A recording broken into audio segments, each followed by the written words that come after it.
미가서의 본문을 통해서 함께 주의 은혜를 나누기를 원합니다. 1388년, 오래전 이야기지요. 1388년에 한반도 땅에 대변혁이 한번 있었습니다. 국사 공부 싫어하시는 분들은 별로 그 숫자에 관심이 없습니다. 근데 한국사를 좋아하시는 분들에게는, 역사를 좋아하시는 분들에게 이 사건이 머릿속에 깊이 남아있을 겁니다. 1371년에 만주 지역의 주인이 바뀝니다. 원나라가 밀려나고 명나라가 새롭게 태동을 하기 시작합니다. 그래서 신흥국가인 명나라가 이 땅에 무리한 조공을 요청하기 시작합니다. 그래서 이 땅에 있는, 한반도에 있는 정치권자들이 명의 조공을 바칠 거냐 말 거냐 20년 동안을 싸웁니다. 그러다가 1388년에 당시 실권자였던 최영이 조민수와 이성계를 필두로 해서 요동을 정벌해라, 그리고 본때를 한번 보여줘라, 명나라 본때를 보여줘라 하고는 군대를 보냅니다. 근데 한여름에 요동으로 올라가던 군대에서 탈영병이 속출을 하고, 그리고 더위 때문에 군대가 진격하는 시간이 많이 지체되기 시작합니다. 그때에 이성계가 이것은 국민의 뜻이 아니다, 국민의 뜻대로 돌이키자 해가지고 1388년 여름에 위화도 회군이라고 하는 아주 유명한 사건이 벌어지지요. 그렇게 돌아오는 바람에 당시 실권자였던 최영은 무리배로 전락을 해버리고, 이성계는 조민수를 앞장세워서 왕을 바꾸어 버리는 그런 사건이 벌어집니다. 그리고 몇 년 뒤에는 이성계를 태조로 하는 조선이라고 하는 새로운 나라가 명의 양해를 얻어서 건국되었다, 그렇게 역사가 적고 있습니다. 이렇게 무리배로 전락했던 이 최영이 유배를 갔다가 다시 끌려와서는 개성 시내에서 참수를 당합니다. 이게 정치권에서 일어난 사건입니다. 그런데 당시 개성 시민들이 최영의 죽음을 안타까워하면서 다 문을 닫고, 가게 문을 다 닫고 애도를 표했다라고 하는 기록이 있습니다. 정치권이 가지고 있는 생각과 국민이 가지고 있는 정서가 너무 달랐던 모습을 역사는 그렇게 한 줄로 적고 있습니다. 위민 정치를 하는 정치인들이 가득하면 백성들은 정치에 대한 이야기를 하지 않습니다. 할 필요가 없습니다. 요순 시대의 왕이 누군지 농부들이 알 필요가 없습니다. 너무 편안하기 때문에 그렇습니다. 그러나 일반 백성들이 정치를 많이 이야기한다라고 하는 것은 그 정치가 너무 껄끄러워서 국민의 몸에 와 닿는다라고 하는 이야기입니다. 미가의 시대를 들여다보시기 바랍니다. 오늘 본문에 나오는 미가의 시대는 요담, 아하스, 히스기야로 이어지는 이스라엘의 최강의 왕들이 다스리고 있던 그런 시기입니다. 그런데 이 시기에는 미가 외에도 예언자들이 너무 많이 등장했던 시기입니다. 소위 예언자 시대라고 불릴 만큼 주전 8세기의 시대는 그러했습니다. 예언자의 역할이 무엇입니까? 예언자는 하나님의 음성을 받고 그것을 옮기는 사람들입니다. 그리고 하나님은 그 예언자들의 입술을 통해서 지도자들을, 선지자들을, 족장들을 계속해서 나무라고 계십니다. 그것은 무엇입니까? 자신들은 잘하고 있다고 생각하지만, 강력한 왕권을 구사하고 나라가 서가고 있다고 생각하지만, 하나님의 입장에서 보면 참 이 정치에 대해서 할 말 많다라고 하는 거예요.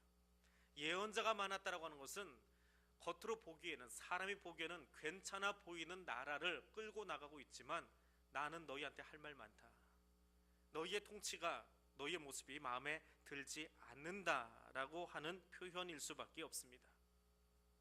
근데 미가는 남유다에서 일어난 예언자인데, 북쪽 이스라엘이 하나님 말씀대로 살지 않다가 아수르에 망하는 모습을 보았습니다. 그리고는 남유대를 향해서, 특별히 지도자들을 향해서 나무라고 예언을 합니다.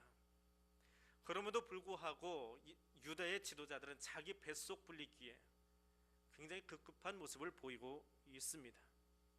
거기 이 예언자가 와서, 미가가 와서 말을 전하고 있습니다. 근데 이 미가의 예언이 정치 지도자들의 귀에 들어오질 않습니다. 백성들의 귀에 들어오질 않습니다. 왜 그럴까요? 미가가 세상 말로 촌뜨기라 그래요. 촌사람이거든요. 3,000년 전이나 지금이나 똑같습니다.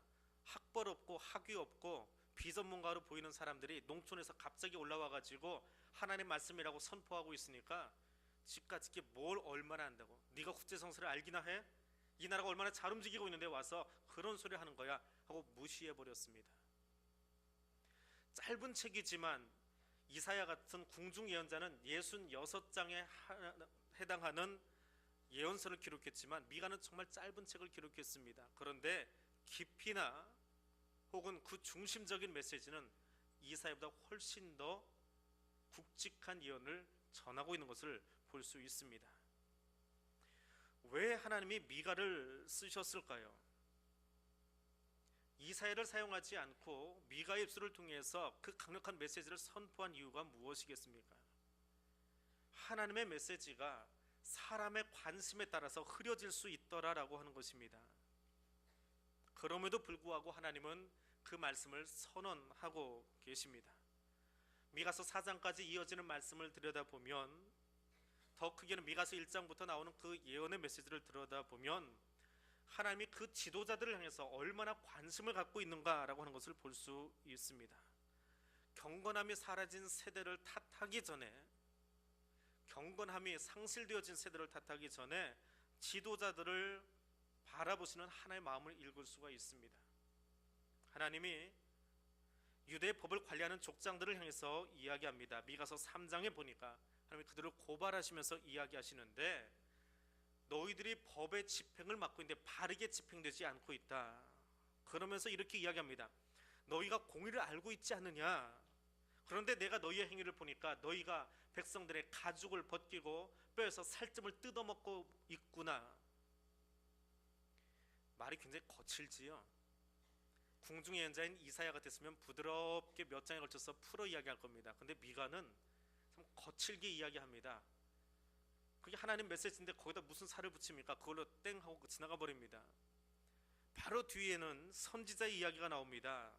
그 선지자들이 너희는 평강할지어다, 너희는 부흥할지어다, 너희는 행복할지어다, 너희는 앞으로 창대하게 될 거다, 복을 이야기하고 평강을 이야기합니다. 근데 하나님은 그런 메시지 주신 적이 없거든요. 그러니까 하나님이 그 예언자들에게, 선지자들에게 이야기합니다. 미가서 3장에 보니까 내가 너희들을 향해서 정신적인 밤을 준비해 주겠다. 내가 너에게 다시는 계시하지 않겠다. 내가 언제 그 말했니? 너희 머릿속을 깜깜하게 만들어가지고 다시는 말하지 못하게 하겠다라고 말합니다. 그리고 4장으로 넘어갑니다. 너무 빠르게 넘어가는 것 같아요.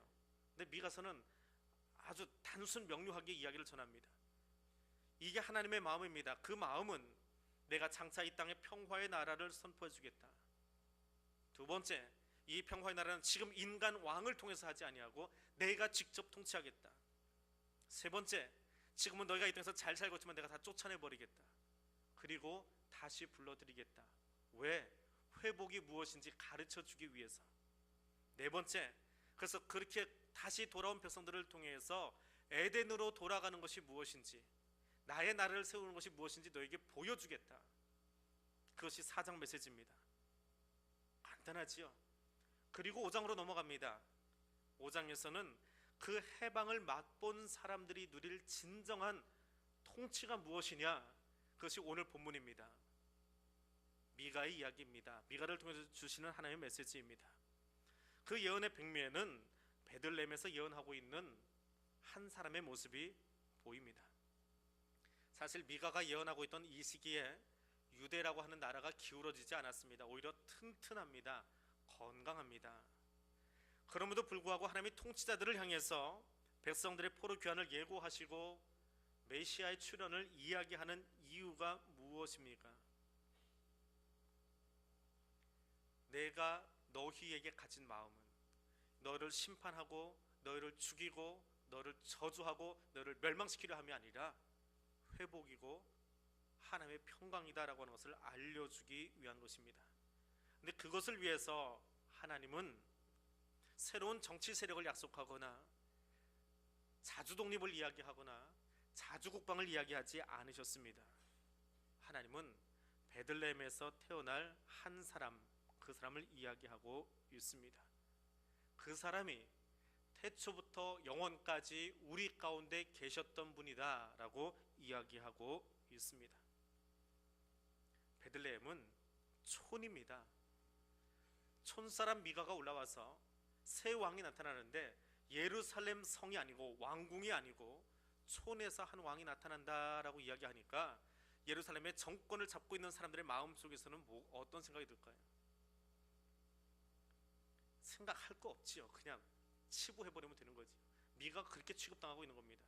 그런데 그렇게 취급당하는 그 미가의 이야기는 누구의 말입니까? 그게 하나님의 말씀이라는 거예요.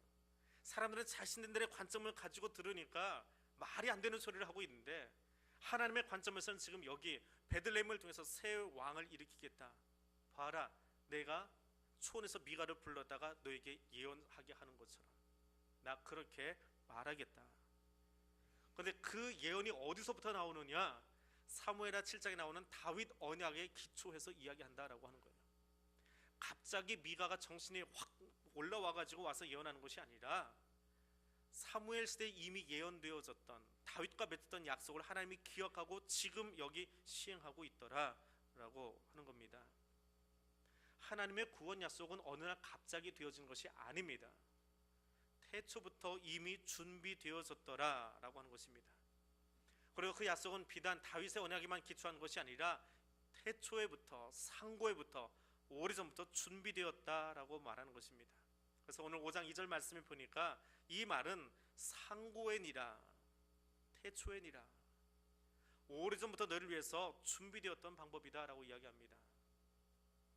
아담을 통해서 왕을 삼으려 하고 사사를 통해서 일해보고 왕을 통해서 일해보고 그것도 안 되니까 예언자들을 통해서 해보고 하다 안 되니까 예수 그리스도가 왔다라고 하는 것, 그것은 순전히 인간의 시간 개념에 의한 것이에요.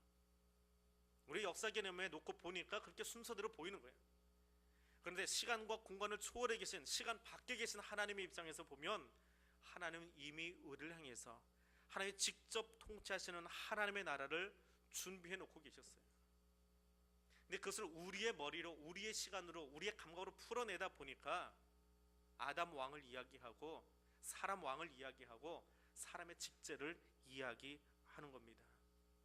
하나님은 이미 오래전부터, 세상이 창조되기 전부터 우리를 향한, 하나님 만드신 모든 피조세계를 향한 구원과 회복을 계획해 놓고 계세요.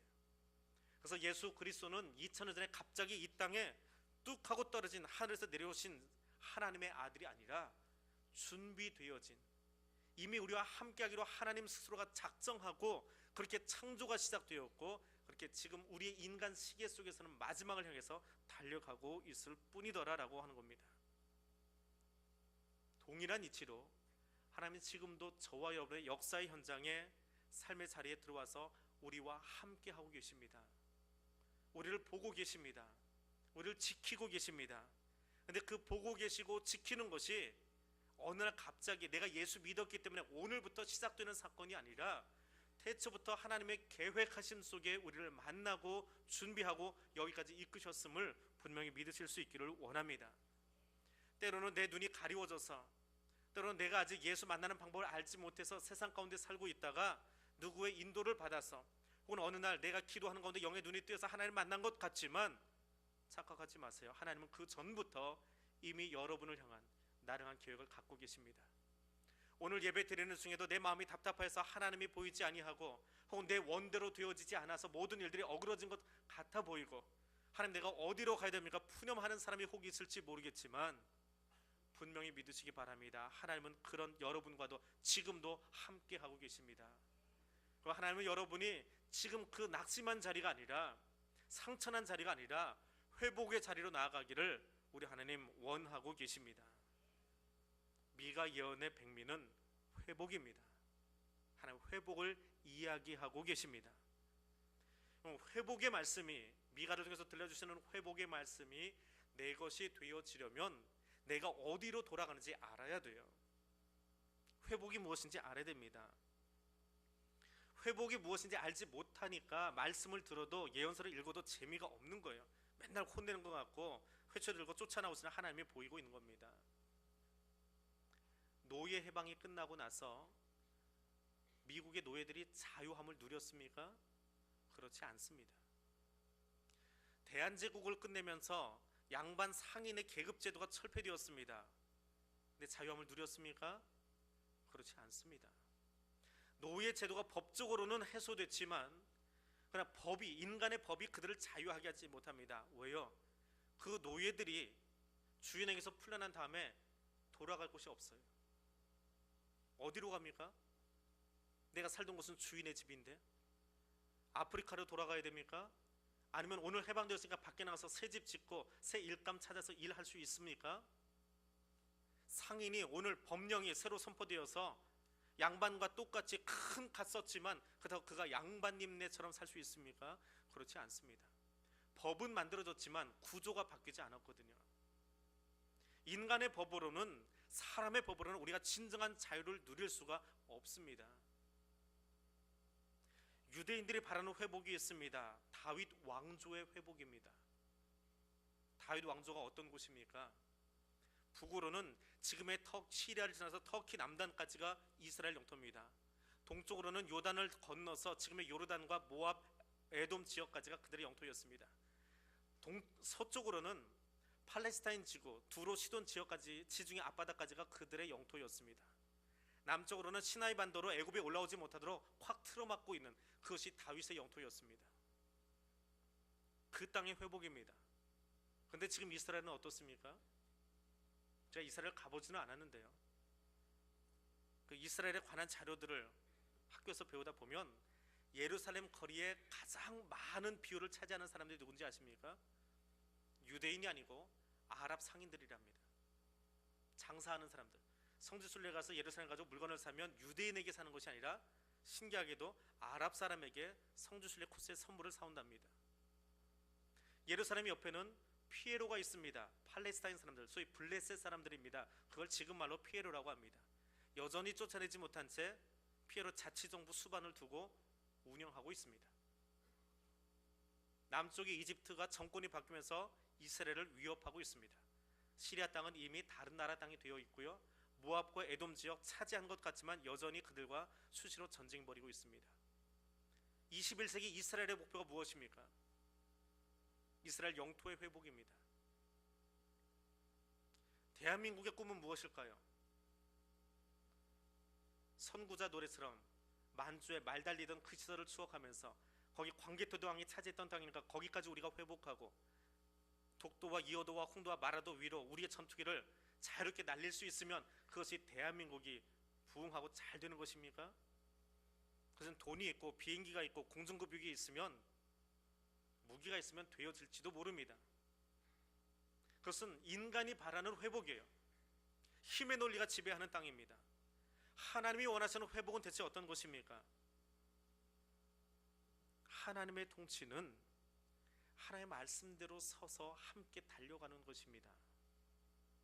에덴에 살고 있지만 거기 하나님이 거닐고 계시지만 하나님이 두려워서 나무 뒤에 숨어서 하나님, 당신이 내게 주신 저 여자 때문에 따먹었어요, 하나님 만드신 저 뱀 때문에 따먹었어요. 거기가 에덴인가요? 거기가 천국인가요? 하나님 말씀대로 하나님의 부르심을 받은 자들이 모여있다고 하지만 그 모임에서, 그 공동체에서 너 때문에, 저 사람 때문에, 저 법 때문에, 저 규칙 때문에 라고 말하면서 책임 전가하는 이 모습은 나무 뒤에 숨은 아담과 하와와 다를 것이 무엇입니까? 진정한 회복은 하나님의 통치를 경험한 사람이, 벌레 같은 나에게도, 티끌만도 못한 나에게도 천지의 주제이신 여호와 하나님이 나의 주인으로 찾아오셔서 나를 용납하신 것처럼, 실수투성이인 아내일지라도, 하나님 만드신 배암이 실수했을지라도 끌어안고 에덴에서 하나님의 오심을 즐거워할 수 있는 자리, 그래서 표범과 어린 양이 함께 뛰어놀고 어린아이가 독사와 함께 뒹굴 수 있는, 노래할 수 있는, 춤출 수 있는 그 자리 말입니다. 그것은 나만 바라는 것이 아니고, 저만 바라는 것이 아니고 하나님 주신 모든 피조 세계가 다 함께 바라고 있는 것입니다. 그 통치를 여러분의 삶 속에서, 여러분의 가슴 속에서 먼저 경험할 수 있기를 원합니다.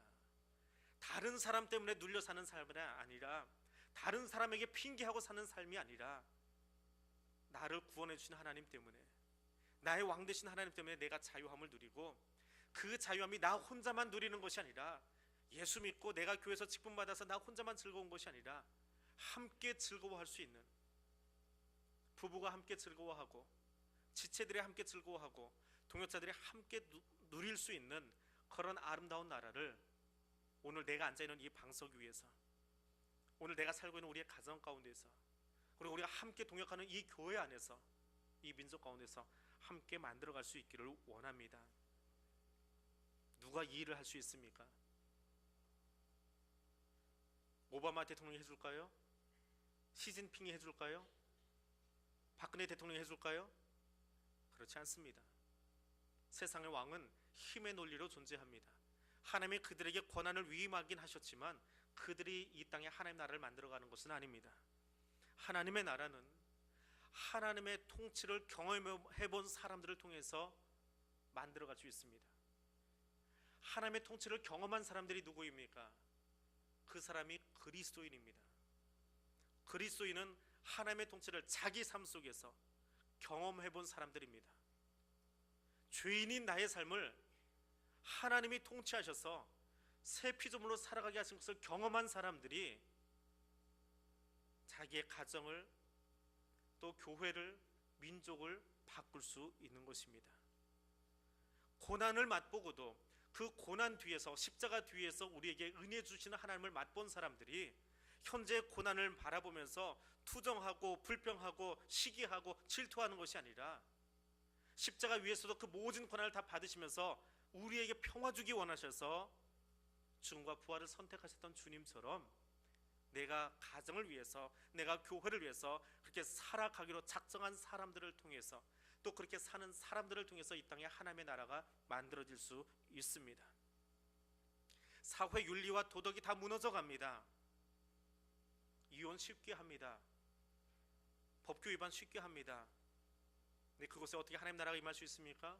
법이 잘 만들어져 있어서 그런 것이 아니라 은혜로 사는 것을 경험한 사람들이 그 은혜를 나누기 위해서, 내 옆에 있는 사람도 나처럼 은혜 받은 자로 살 수 있도록 돕기 위해서 살아가는 겁니다. 그것이 그리스도인의 삶입니다. 은혜를 경험해 보지 못한 사람들은 다른 사람에게도 까칠하게 굴 수밖에 없어요. 왜? 내가 은혜를 모르기 때문에 그래요. 은혜를 경험한 사람만이 내가 받은 은혜가 차고 넘쳐서 너에게도 나누어 줄게, 나도 내가 경험한 것처럼 너도 그 은혜를 누리기를 원해라고 베풀 수 있게 되어지는 것입니다. 미가는 암울한 시대를 살았습니다. 자기 뱃속 챙기기에 바쁜 지도자들을 보았습니다. 자기와 친하고 자기와 가까운 사람들끼리만 모여있는 그 시대의 지도자들을 보았습니다. 거기 미가가 외칩니다. 하나님의 통치를 외칩니다. 하나님 때문에 하나 되어진 나라, 진정한 왕 메시아가 오셔서 하나 되는 그 나라를 선언하고 있습니다. 이 땅의 사람들은 지도자들을 향해서 비난하고 혹은 정죄하고 심판할 수 있습니다. 그런데 그리스도인들은 그들을 품고 기도하는 사람들입니다. 그들을 품고 용납하며 나아갈 수 있는 사람들입니다. 그것이 교회 밖에 있는 사람들과, 아니 내 안에 예수 모시고 사는 사람과 모양은 그리스도인이나 예수 없이 사는 사람들과의 분명한 차이점입니다. 그것이 교회의 사명입니다. 교회의 사명은 교회수 불리고 교인수 불리는 것이 아니라 예수의 통치를 경험한 사람들로 살아가도록 나를 십자가 앞에 날마다 내어주는 사람들이 예배 드리는 공동체가 되어가는 것입니다. 하나님의 뜻은 지금도 저와 여러분 안에 2000년에 찾아오셨을 뿐만 아니라 앞으로도 찾아오시기도 약속하신 그분이 우리 안에 하나님의 통치를 이루어 가시려고 일하고 계심을 기억하시기 바랍니다. 그리고 그 하나님의 위로가 우리에게 은혜로 다가와질 수 있기를 소원합니다. 하나님의 메시지는 심판과 정죄와 멸망과 죽음이 아닙니다. 하나님의 메시지는 회복입니다. 하나님이 천지를 만드신 다음에 내가 보기에 좋더라, 내가 보기에 선하더라, 내가 보기에 내 마음에, 하나님의 마음에 그 질서대로 잘 움직여서 너무나 아름답더라 이야기하던 바로 그곳으로의 회복을 주님은 원하고 계십니다. 오늘 그 평화의 메신저들로 살아가실 수 있기를 소원합니다. 예수 그리스도는 이 일을 위해서 이 땅 가운데 오셨습니다. 그리고 우리는 그 예수 그리스도를 나의 왕으로 모시고 그것이 나의 존재 목적이 되어지고 그것이 나의 삶이 되어지고 그것으로 내가 앉은 방석을 바꾸고 내가 함께하는 가족의 모습을 바꾸고 우리가 함께하는 이 교회를 하나님의 나라로 만들어가는 청지기들이 되어질 수 있기를 원합니다. 대림절 둘째 주일을 지키는 성도 여러분, 지금 여러분이 앉은 자리를 하나님 나라로 바꾸어 가실 수 있기를 소원합니다. 지금 여러분의 마음이 하나님 나라로 바뀌어지기를 소원합니다.